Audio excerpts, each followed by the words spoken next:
अस्सलाम वालेकुम स्टूडेंट्स। मैंने लास्ट टाइम आप लोगों को ये 2 क्वेश्चंस दिए थे जिसमें कुछ स्टूडेंट्स ने कहा था कि ये क्वेश्चन सॉल्व करके बता दें।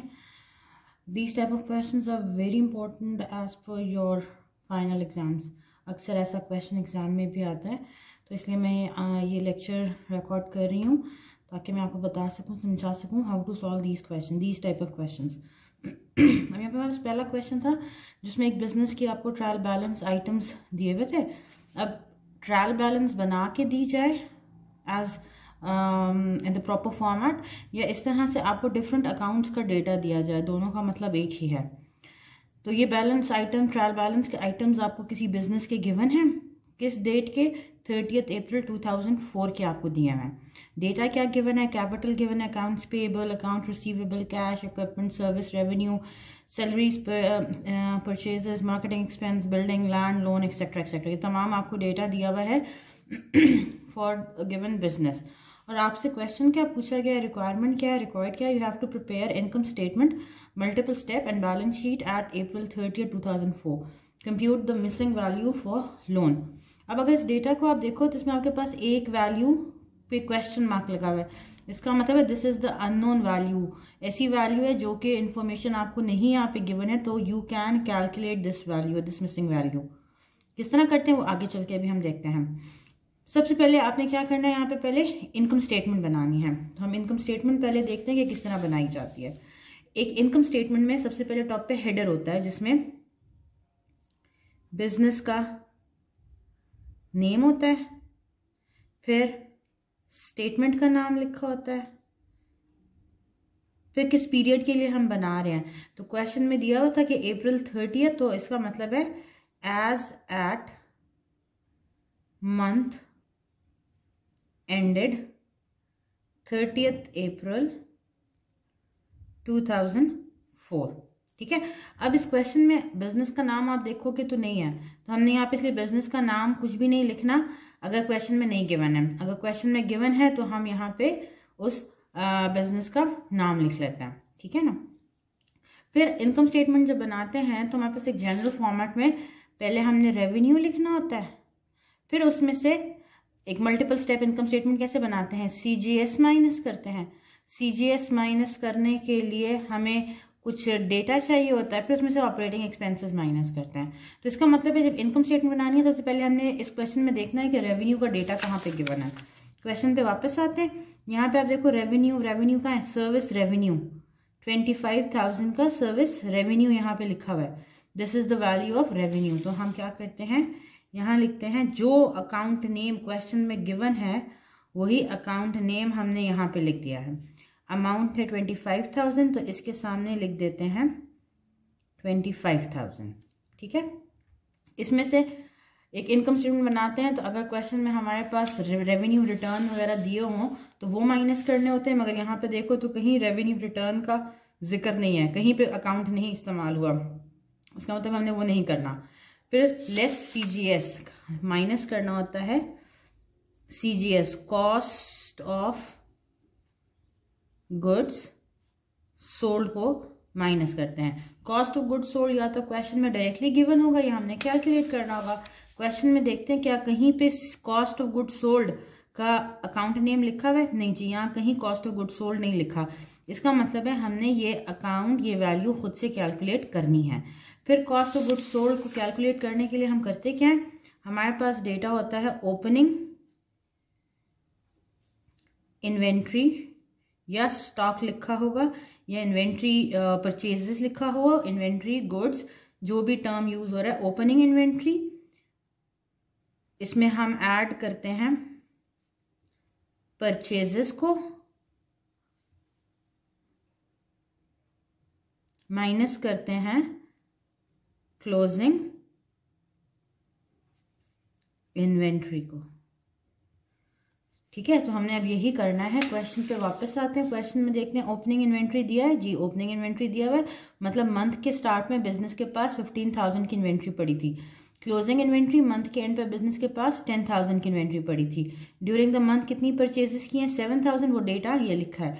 ये तीन वैल्यूज उठा के ये 15,000, 10,000 एंड 7,000 रिस्पेक्टिव पोजिशन पे डाल देंगे। ओपनिंग इन्वेंट्री हमारे पास है 15,000, तो ओपनिंग इन्वेंट्री के सामने लिख दिया 15,000, इसमें ऐड किया परचेजेस 7,000, ये हमारे पास आ जाता है 22,000 लेस क्लोजिंग इन्वेंट्री 10,000, माइनस कर देंगे इसमें से, माइनस करके 22,000 माइनस 10,000 हमारे पास आ जाता है जी 12,000। जो 12,000 हम इस 10,000 के सामने लिख के इस लाइन को आगे एक्सटेंड कर देते हैं। अब हमने करना क्या है, revenue minus cost of goods sold, तो 25,000 माइनस 12,000 हमारे पास आ जाता है जी 14,000। ठीक होती है बात। फिर इसके बाद हमने इसमें से माइनस करने होते हैं लेस ऑपरेटिंग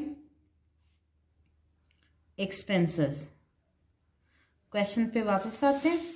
क्वेश्चन में हमारे पास ऑपरेटिंग एक्सपेंसेस कौन कौन से गिवन है, salaries expense, marketing expense, rent expense, expenses है ना 1 2 3, ठीक है। इसके अलावा और तो कहीं एक्सपेंस नहीं लिखा, नहीं जी। तो हमने ये 3 एक्सपेंसेस माइनस करने हैं। अब इनको किसी भी सीक्वेंस में लिख सकते हैं। पहले सैलरीज एक्सपेंस लिखा, सैलरीज एक्सपेंस की वैल्यू है जी 5,000, उसके सामने 5,000 लिख दिया। फिर मार्केटिंग एक्सपेंस लिखा, उसके सामने उसकी वैल्यू 1,500 लिख दी। फिर इसके बाद रेंट एक्सपेंस लिखा और उसके सामने रेंट एक्सपेंस की वैल्यू 2,000 लिख दी। लाइन ड्रॉ करते हैं। इन तमाम एक्सपेंसेस को ऐड करके जो टोटल वैल्यू आएगी वो इस आउटर कॉलम में इस 2,000 के सामने लिख देंगे। 5,000 प्लस 15,000 प्लस 2,000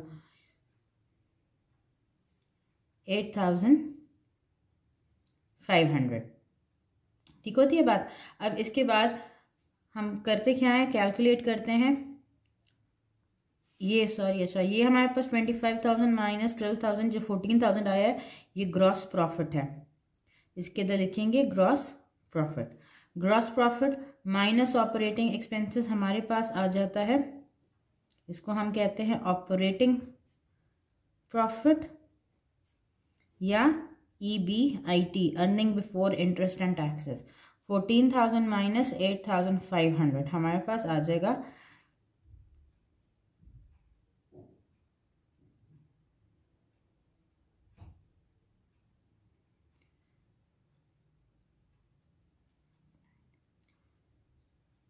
4,500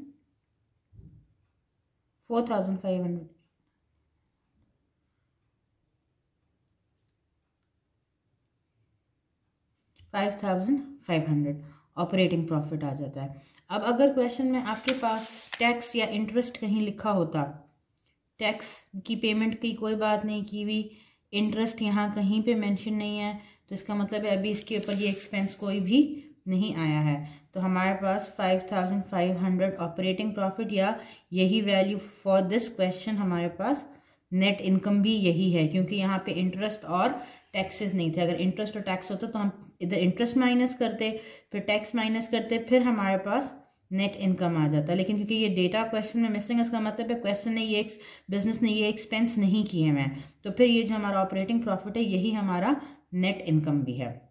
बात समझ में आ गई है। इस नेट इनकम को हम क्या करते हैं, डबल अंडरलाइन कर लेते हैं। क्लियर होगी बात। डॉलर साइन लगाना होता है, जो भी या तो कॉलम के टॉप पे आप डॉलर का साइन लगा दोगे, ठीक है, या जो भी पहली वैल्यू है किसी भी लाइन ड्रॉ करने से पहले उसे जो फर्स्ट वैल्यूज होती हैं उनके साथ हम डॉलर का साइन लगाते हैं। But for simplicity just draw a dollar sign at the top of both the columns. हाँ, मेक श्योर कि जो आपने एंड पे प्रॉफिट कैलकुलेट किया इसके साथ डॉलर का साइन लगाया हो, इसको डबल अंडरलाइन किया हो। ये आपकी इनकम स्टेटमेंट है जो हमने बनाई है फ्रॉम द गिवन क्वेश्चन। ठीक होती है बात। अब आगे वो अगले पार्ट में क्वेश्चन में कहता है कि एंड बैलेंस शीट भी हमने बनानी है। हेडर विल बी सेम, बस सिर्फ पीरियड में आ जाएगा। बिजनेस का नाम नहीं लिखा हुआ तो हम बिजनेस का नाम नहीं लिखेंगे। Balance sheet as at 30th April 2004। एक तरफ हमारे पास एसेट्स होते हैं, लाइन इधर एक ड्रॉ करते हैं और यहाँ पे लाइबिलिटीज एंड ओनर्स इक्विटी आ जाती है। ठीक है ना जी। अब इस क्वेश्चन में देखते हैं हमारे पास एसेट्स कौन कौन से हैं। कैपिटल कौन सा अकाउंट है, ओनर्स, इक्विटी अकाउंट है, अकाउंट्स पेबल लाइबिलिटी है, अकाउंट रिसीवेबल एसेट है, कैश एसेट है, इक्विपमेंट एसेट है, purchases for the time being asset है, परचेज जो चीज़ें खरीदी हैं एसेट है, ये भी एसेट है, बिल्डिंग एसेट है, लैंड एसेट है, loan is a liability, supplies asset है, ड्राइंग्स ओनर्स इक्विटी का अकाउंट है, ओपनिंग इन्वेंट्री भी एसेट है, क्लोजिंग इन्वेंट्री भी एसेट है। Inventory stock purchases goods means the same thing, ये वो आइटम्स हैं जो बिजनेस ने सेलिंग पर्पस के लिए रखे हुए हैं। क्लियर होती है बात। तो अब हमने क्या करना है, एसेट्स और लाइबिलिटीज और ओनर्स इक्विटी अकाउंट्स को यहाँ से उठा के बैलेंस शीट के फॉर्मेट में डालना है। तो हम बैलेंस शीट बनाने लगते हैं तो सबसे पहले हमने लिखने होते हैं एसेट्स। एसेट्स कौन कौन से हैं, ये एसेट है, ये एसेट है, ये एसेट है, ये एसेट है, ये सारी जितना जहाँ जहाँ ए लिखे ये तमाम एसेट्स हैं। ठीक है ना। तो हम पहले जब फॉर्मेट के अकॉर्डिंगली पहले हमने करंट एसेट्स लिखने होते हैं। करंट एसेट्स में सबसे पहले हम लिखते हैं कैश, तो मैं कैश लिखूंगी और कैश की वैल्यू जितनी है वो उसके सामने लिख दूंगी 10,400। फिर उसके बाद अकाउंट रिसीवेबल और नोट रिसीवेबल आता है। इस क्वेश्चन में नोट रिसीवेबल कहीं नहीं था, अकाउंट्स रिसीवेबल है, तो मैं लिख दूंगी अकाउंट रिसीवेबल और उसके सामने उसकी वैल्यू। ठीक होती है बात। अकाउंट रिसीवेबल के बाद हमारे पास और कौन सा करंट एसेट आता है जी, इन्वेंट्री एंड सप्लाईज, वो था करंट एसेट्स। अब पहले हमने इन्वेंट्री लिखना है। इन्वेंट्री के लिए या स्टॉक के लिए, गुड्स के लिए हमारे पास देखो 3 वैल्यूज हैं। ये वैल्यू है परचेज, कितनी आइटम्स परचेज किए, ये वैल्यू है कि बिजनेस के पास मंथ के स्टार्ट में कितने आइटम्स थे, ये वैल्यू है कि मंथ के एंड पे बिजनेस के पास कितना स्टॉक रह गया है, कितनी इन्वेंट्री रह गई है, कितने गुड्स रह गए हैं। ये तीनों वैल्यूज रेफर करती हैं एक ही एसेट को। वो एसेट क्या है कि बिजनेस के पास कितना स्टॉक ऑफ गुड्स पड़ा है, ऐसी बात है। अब हमारे पास प्रॉब्लम ये है, हमने ये सोचना है कि इन तीनों में से कौन सी एसेट की वैल्यू हमें अपनी बैलेंस शीट में लिखनी चाहिए। बैलेंस शीट क्या है, बैलेंस शीट वो फाइनेंशियल रिपोर्ट है, वो फाइनेंशियल स्टेटमेंट है जो बिजनेस के स्टेक होल्डर को बताती है कि बिजनेस के पास एक स्पेसिफिक डेट पे कितना एसेट मौजूद है। कौन से एसेट की अभी हम बात करें, इन्वेंट्री की। इसको इन्वेंट्री भी कह सकते हैं, इसको परचेजेस भी कह सकते हैं, इसको गुड्स भी कह सकते हैं, इसको स्टॉक भी कह सकते हैं। यहाँ हमारे पास 3 वैल्यूज हैं स्टॉक की। तो हमने क्वेश्चन में बैलेंस शीट में हमने रिपोर्ट कौन सी वैल्यू करनी होती है, बतानी कौन सी वैल्यू है कि 30 अप्रैल को बिजनेस के पास कितने स्टॉक मौजूद था, कितनी इन्वेंट्री मौजूद थी, कितने गुड्स मौजूद थे। तो अगर हम इन 3 वैल्यूज को देखें तो इससे हम क्या अंदाजा लगा सकते हैं कि बिजनेस के पास मंथ के एंड पे कौन सा स्टॉक मौजूद था।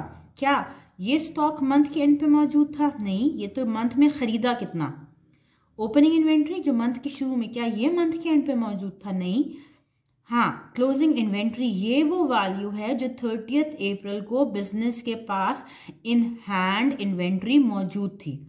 तो जो बैलेंस शीट में इन्वेंट्री की वैल्यू लिखनी होती है वो हमारे पास कौन सी होती है, क्लोजिंग इन्वेंट्री। याद रख लें हमेशा के लिए कि क्वेश्चन में जो भी क्लोजिंग इन्वेंट्री की वैल्यू होगी, क्लोजिंग इन्वेंट्री की वैल्यू होगी, ये वैल्यू आपकी बैलेंस शीट में इन्वेंट्री में लिखी जाएगी। मतलब इन्वेंट्री के आगे हम लिखेंगे 10,000, तो यहाँ हम लिखते हैं इन्वेंट्री। इसकी जगह मैं गुड्स भी लिख सकती हूँ, स्टॉक भी लिख सकती हूँ, और इसके आगे लिख दिया 10,000। ठीक होगी बात। और एक एसेट रह गया करंट सप्लाईज, सप्लाईज लिख दिया और इसके आगे उसकी वैल्यू लिख दी। और कोई करंट एसेट्स नहीं है तो करंट लाइन ड्रॉ की और यहाँ पे हम लिख देते हैं टोटल करंट एसेट्स। इन तमाम वैल्यूज को ऐड कर लेंगे। ठीक है, मेरे पास कैलकुलेटर नहीं है, you can add these values. फिर हमने लिखना होता है फिक्स्ड एसेट्स। फिक्स्ड एसेट्स कौन कौन से हैं? अब हम अकाउंट रिसीवेबल करंट एसेट लिख चुके, कैश लिख चुके हैं, परचेजेस को हम डील कर चुके हैं, क्लोजिंग इन्वेंट्री लिख चुके हैं, ये भी हो गया, सप्लाईज भी हो गया। अब बिल्डिंग, लैंड एंड इक्विपमेंट, ये 3 एसेट्स रह गए, ये फिक्स्ड एसेट्स हैं। तो सबसे पहले हम लिखते हैं लैंड। लैंड की वैल्यू है जी 46,000। फिर हम लिखेंगे बिल्डिंग, बिल्डिंग है 35,900 और फिर हम लिखेंगे इक्विपमेंट। इक्विपमेंट की वैल्यू है 18,000। इन वैल्यूज़ को ऐड कर लेंगे, आपके पास टोटल फिक्स्ड एसेट्स आ जाएगा। एंड पे हमने फाइंड करना है total assets. Total assets will be this value plus this value. Let's suppose यहाँ पे आंसर आता है ए, मेरे पास कैलकुलेटर नहीं है इसलिए मैं कैलकुलेट नहीं कर रही, तो यहाँ पे लिखा आएगा A plus B, this value plus this value. ये जो लास्ट टोटल एसेट्स की वैल्यू आई है इसको हमने क्या करना है, डबल अंडरलाइन करना है। इस तरफ आते हैं, यहाँ पे हम पहले लिखते हैं लाइबिलिटीज़। लाइबिलिटीज़ में पहले हमारे पास आता है करंट लाइबिलिटीज़। ठीक है, करंट लाइबिलिटीज़ कौन सी हैं? लाइबिलिटी हमारे पास देखें दो हैं, एक ये है एक ये है। Accounts payable is a short term liability and loan is a long term liability. तो मैं लाइबिलिटीज़ में पहले लिखूंगी अकाउंट्स पेबल जिसकी वैल्यू है 10,500। लोन भी लाइबिलिटी है मगर लोन की हमारे पास वैल्यू अननोन है, तो फिलहाल मैं इसके सामने कुछ भी नहीं लिखूंगी। टोटल लाइबिलिटीज लिख देती हूँ जो अभी हमारे पास अननोन है। इसको कैसे करना है मैं आगे बताती हूँ आपको। ये वैल्यू किस तरह कैलकुलेट करते हैं अभी हम देखते हैं, लेकिन फिलहाल लोन है तो लाइबिलिटी मगर अमाउंट क्वेश्चन में नहीं दी गिवन है, तो मैंने यहाँ पे फिलहाल ब्लैंक स्पेस छोड़ दिया। फिर उसके बाद लाइबिलिटीज लिख लेते हैं, तो फिर हम लिखते हैं ओनर्स इक्विटी। ओनर्स इक्विटी में हमारे पास आता है कैपिटल, इसमें हमने ऐड करना होता है प्रॉफिट लेस ड्राइंग्स। ये हमें बता देता है नेट इक्विटी की वैल्यू। ठीक होती है बात। अब कैपिटल हमारे पास क्वेश्चन में गिवन है 74,190। बिजनेस का प्रॉफिट कितना हुआ था हमने इनकम स्टेटमेंट में कैलकुलेट किया है 5,500 प्रॉफिट आया है। ड्राइंग्स कितनी है क्वेश्चन में गिवन है जी 3,000 की ड्राइंग्स हैं जो हमने माइनस करनी है, तो 74,190 प्लस 5,500 माइनस 3,000 जितना आंसर आता है वो आपकी क्या हो जाएगी, ओनर्स इक्विटी की वैल्यू आ जाएगी जो कि यहाँ पे लिखी जाएगी। ठीक होती है बात। दिस प्लस दिस माइनस 3,000 जो आंसर आएगा वो हम यहाँ पे लिख देंगे। क्लियर हो गई बात। अब हमारी बैलेंस शीट ये कहती है कि total assets will always be equals to liabilities plus owners equities. का मतलब है अगर यहाँ ए प्लस बी जो भी वैल्यू आती है वो यहाँ पे भी आएगी। लेट्स सपोज ये टोटल एसेट्स मैंने कैलकुलेट नहीं किए हैं लेकिन फिर भी एक एग्जांपल समझा रही हूँ। लेट्स सपोज ये आपके पास आते हैं 100,000, तो इसका मतलब है यहाँ पे भी क्या आना चाहिए 100,000 ही आना चाहिए क्योंकि total assets are always equal to liabilities plus owners equity. तो ये वैल्यू मैंने खुद से, क्योंकि बाय रूल ये कहते हैं कि टोटल एसेट्स जितने हैं लायबिलिटीज प्लस ओनर्स इक्विटी उतनी ही होगी। ठीक है, इसका मतलब है कि अगर टोटल एसेट्स 100,000 आए हैं तो लायबिलिटीज प्लस ओनर्स इक्विटी भी क्या होंगे 100,000 होंगे। अगर मैं इसको अलग से लिखूं तो assets is equals to liabilities plus owners equity. अगर ये 100,000 है तो इस साइड पे भी क्या होना चाहिए 100,000 ही होना चाहिए, दोनों साइड्स इक्वल होनी चाहिए। बात समझ में आती है। अब यहाँ पे हमें टोटल इक्विटी की वैल्यू पता है, ये इसको this plus this minus this करके टोटल इक्विटी मुझे पता चल जाएगी। फॉर एग्जांपल ये हमारे पास आ जाती है जी, ये हमारे पास आएगी अगर हम इसको कैलकुलेट करेंगे तो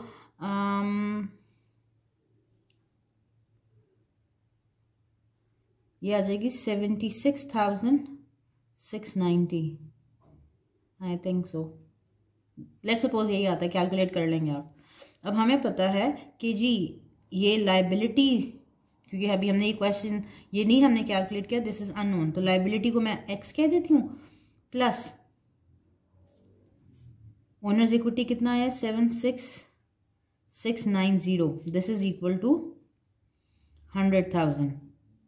ठीक है, क्योंकि इन दोनों का इस टोटल का इसने इस लायबिलिटीज और ओनर्स इक्विटी का ये टोटल ओनर इक्विटी आ गई है। Total liabilities plus total owners equity 100,000 आता है। तो मैं क्या लिख सकती हूँ कि x जो कि अननोन लायबिलिटी है this is equals to 76690 is equal to 100,000, क्योंकि इन दोनों को ऐड करने से a प्लस b, ये दोनों वैल्यूज ऐड करने से हमारे पास 100,000 आता है। बात समझ में आती है? अब मैंने ये लाइबिलिटी अननोन है, ये फाइंड करनी है तो मैं कर सकती हूँ बिल्कुल। इसको इक्वल किधर ले जाएंगे, माइनस हो जाएगा। इसका मतलब है हमारे पास x विल बी 100,000 माइनस 76690। ठीक होती है बात? लेट्स सपोज ये आ जाता है हमारे पास, कैलकुलेट करके देख लो, मेरे पास कैलकुलेटर फिलहाल नहीं है। लेट्स सपोज ये आता है 20,000 फॉर एग्जाम्पल कह रही हूँ। अच्छा आता नहीं है, कैलकुलेट करोगे आंसर कुछ और आएगा, मगर मैं कह रही हूँ एग्जाम्पल के तौर पे कि लेट्स सपोज ये x की वैल्यू 20,000 आती है। अब x क्या था, ये टोटल लाइबिलिटीज थी, ये ओनर्स इक्विटी थी। ये x की ये वैल्यू मतलब है ये टोटल लाइबिलिटीज की वैल्यू है। तो टोटल लाइबिलिटीज यहाँ पे अननोन है, यहाँ पे आना चाहिए 20,000 जो ये x फाइंड किया है। मतलब current liability plus fix liability होते हैं 20,000। ठीक है, अब इस एरिया को देखो तो अकाउंट्स पेबल मतलब एक लाइबिलिटी की वैल्यू पता है जिसमें हम दूसरी लाइबिलिटी ऐड करते हैं तो 20,000 आंसर आता है। अब ये वाली लोन की वैल्यू क्या थी, अननोन थी ना, फाइंड करनी थी। क्या अब मैं इसको फाइंड कर सकती हूँ? बिल्कुल कर सकती हूँ। 20,000 माइनस 10,500 जो आंसर आएगा 9,500, this will be the unknown value of this loan. ये कैसे आया? 20,000 माइनस 10,500। और ये 20,000 कैसे आया था? 20,000 यहाँ से आया था, क्योंकि लाइबिलिटीज प्लस ओनर्स इक्विटी होता है, जितना टोटल एसेट था वही लाइबिलिटीज प्लस ओनर्स इक्विटी होता है। और ये liability plus owners equity, liability unknown है, ओनर्स इक्विटी की वैल्यू हमें यहाँ पे कैलकुलेट हमने कर ली है। तो हम x फाइंड करते हैं जो कि बेसिकली वैल्यू है किसकी, टोटल लाइबिलिटीज की, जो आ जाती है लेट्स सपोज 20,000। तो हमने यहाँ पे 20,000 पुट कर दिया, ये 20,000 आया है इन दोनों को बेसिकली ऐड करने से। ये वैल्यू अननोन थी, क्वेश्चन मार्क था हमारे पास, नहीं पता थी हमें, हम इसको फाइंड कर सकते हैं 20,000 माइनस 10,500 से। इस तरह से ये जो अननोन वैल्यू क्वेश्चन में मिसिंग थी वो हमने फाइंड कर ली है। एंड पे ये जो टोटल लाइबिलिटीज और ओनर्स इक्विटी है इसको अंडरलाइन करना है, कॉलम के स्टार्ट पे डॉलर का साइन लगा लें, आपका क्वेश्चन सॉल्व हो गया। जो दूसरा क्वेश्चन है वो भी सिमिलर टू दिस क्वेश्चन है, बिल्कुल इसी क्वेश्चन की तरह से है, बस सिर्फ उसमें एक आपके पास इनकम स्टेटमेंट बनाते टाइम आपके पास एक ये एडिशनल डेटा दिया हुआ है कि ड्यूरिंग अक्टूबर 1 से 6 तक बिजनेस ने इतने रेवेन्यू अर्न किए और इतना एक्सपेंस किया है। इंस्टेड ऑफ सेपरेट एक्सपेंसेस आपको एक ओवरऑल एक्सपेंस की टोटल वैल्यू दी हुई है, रेवेन्यू और एक्सपेंसेस दिए हुए हैं। इनकम स्टेटमेंट बनानी है तो इनकम स्टेटमेंट बनाने के लिए रेवेन्यू में लिखोगे 5,500 लेस एक्सपेंसेस। अब एक्सपेंस की एक ही वैल्यू तो मतलब सिंगल स्टेप बनेगा, तो सिंपल से हमने बनानी है। इनकम स्टेटमेंट लिखेंगे टॉप पे। अब यहाँ पे बिजनेस का नाम दिया हुआ है तो पहले बिजनेस का नाम आएगा, फिर इनकम स्टेटमेंट लिखा जाएगा। फिर कब की बनानी है, मंथ एंडेड सितंबर 30, 2001 लिख के revenue 5,500 minus expenses 4,000, line draw कर देंगे, माइनस कर दोगे 1,500, दिस इज नेट प्रॉफिट और नेट इनकम। बस सिंपल सी इनकम स्टेटमेंट बनानी है। अब ये इनकम स्टेटमेंट बना लिया, अब आपने इसके बाद बनाना है क्या, बैलेंस शीट, बिल्कुल उसी तरीके से जिस तरह हमने यहाँ बनाई है। इसमें भी आपके पास एक अब लोन की जगह नोट्स पेबल लिखा हुआ है जो कि अननोन है, लोन की जगह नोट्स पेबल मिसिंग है, तो सिंपली सारा कुछ वैसे ही रहेगा, सिर्फ यहाँ लोन की जगह नोट्स पेबल आ जाएगा और इसकी वैल्यू बिल्कुल इसी तरीके से कैलकुलेट करनी है जैसे हमने ये कैलकुलेट किया है। ठीक हो गई बात? Hope this is clear. कोई मसला तो you can ask me in WhatsApp group.